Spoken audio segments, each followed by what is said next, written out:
We begin tonight. West Virginia State Police tell us that they have reason to believe a missing girl and her dad may be in West Virginia, so they activated an Amber Alert earlier tonight. So here's where we are tonight at 11 o'clock. At 9:15 this morning, a call for help.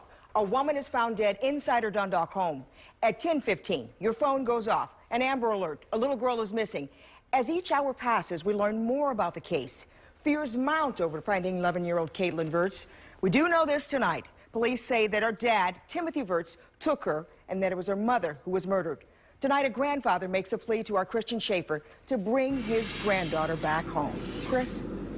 Well, it is a convoluted story. Sexual abuse, murder, and an Amber Alert. Tonight, Peter Virts talked with us outside of his home near Patterson Park in Baltimore City. He is focused on one thing, finding 11-year-old Caitlin Virts.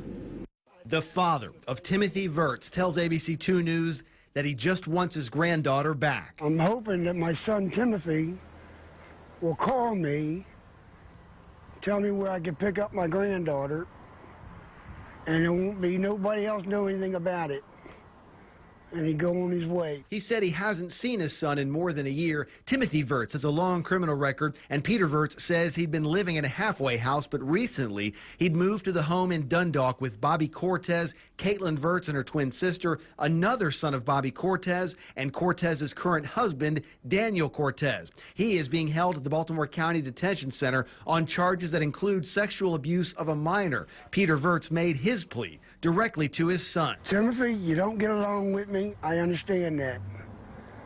I don't care what you did. I care about your daughter. Contact me. Let me come pick her up. I promise not to set you up.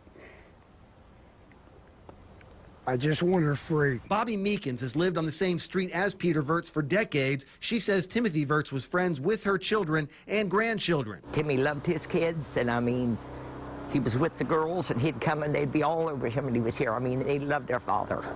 And I just cannot imagine him doing something like this. Peter Virts says he's worried that media coverage of the story and the potential link of his son to the murder of Bobby Cortez could cause him to put Caitlin Virts in danger. I don't know what happened. I really don't care what happened.